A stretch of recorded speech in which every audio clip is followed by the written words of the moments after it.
Break के बाद एक बार फिर से आप सभी दर्शकों का अन्नदाता कार्यक्रम में स्वागत है।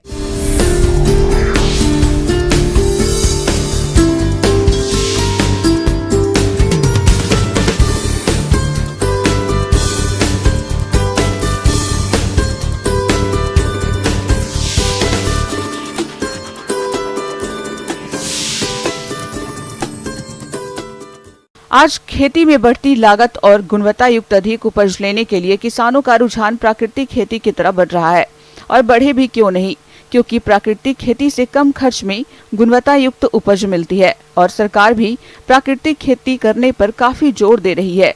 तो आप किस प्रकार से करें प्राकृतिक खेती, इस बारे में जानकारी दे रहे हैं विषय विशेषज्ञ डॉक्टर इरफान खान।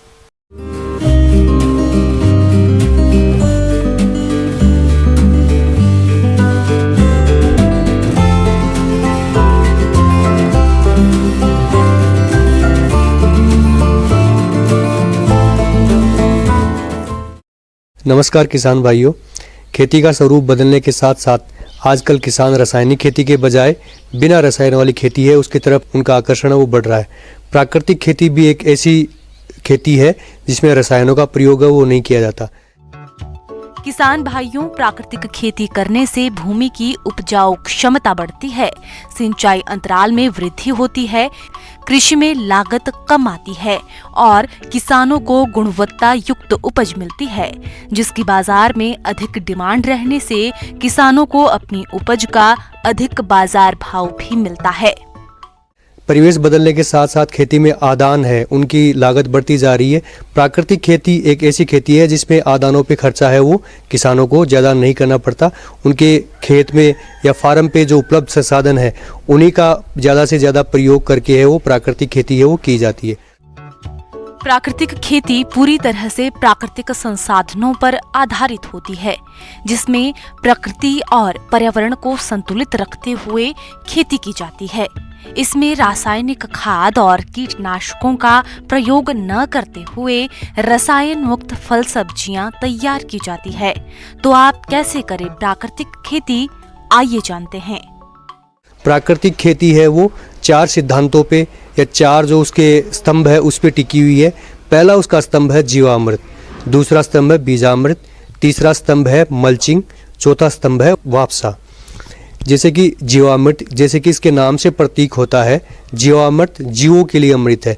मिट्टी में पाए जाने वाले सूक्ष्म जीव जो फसलों के उत्पादन, उसकी बढ़वार, उसकी रोग प्रतिरोधक क्षमता को बढ़ाने के लिए आवश्यक है, उसकी संख्या को बढ़ाने के लिए है वो किसान भाई है वो जीवामृत का प्रयोग है वो करते हैं। दूसरा है बीजामृत।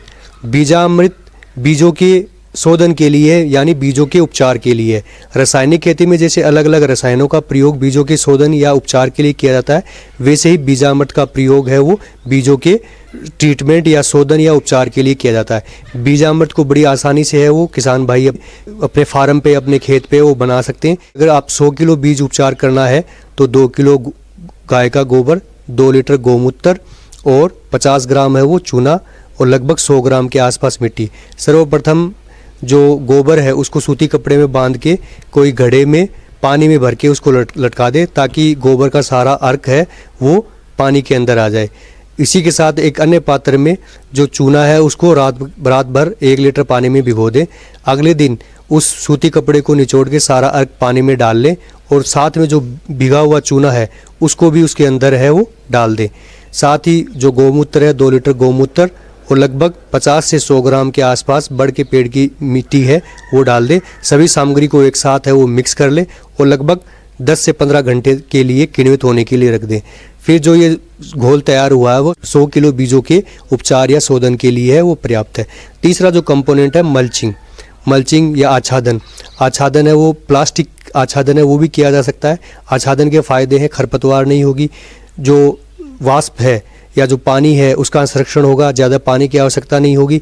इसी के साथ साथ जो कृषि के अपशिष्ट है या जिनको चारे में प्रयोग नहीं किया जाता उन अपशिष्टों का प्रयोग करके भी वो मल्चिंग की जा सकती है, जिससे कि आप मॉइस्चर कंजर्वेशन और जो खरपतवार है उनका नियंत्रण है वो किया जा सकता है। इसी के साथ साथ लाइव मल्च में खड़ी फसल में जो इंटरक्रॉपिंग है एक जो हाइट वाली फसल है उसमें बीच में जो स्थान है उसमें कम हाइट वाली, कम ऊंचाई वाली फसलों को उगा के ज़मीन को या भूमि को कवर किया जा सकता है, जिससे क्या है पानी का संरक्षण होगा, साथ साथ में खरपतवार है वो भी नहीं उगेगा। चौथा जो कंपोनेंट है वो वापसा में का ये सिद्धांत है कि जो पेड़ है या पौधे हैं उनको बहुत ज़्यादा पानी की आवश्यकता नहीं होती, वो सिर्फ नमी के रूप में पानी लेते हैं, उसमें 50% वायु और 50% नमी होती है। तो इस सिद्धांत को पूर्ण करने के लिए किसान भाई ड्रिप जो इरिगेशन है, जो ड्रिप सिंचाई है उसका प्रयोग कर सकते हैं, या जो फसलें हैं उनमें इतना ही पानी दें जितना आवश्यक है, क्योंकि ज़्यादा पानी है वो वाष्पोत्सर्जन द्वारा उड़ के है वो चला जाता है, ख़त्म हो जाता है, उससे किसानों के पानी की है वो हानि होती है। धन्यवाद।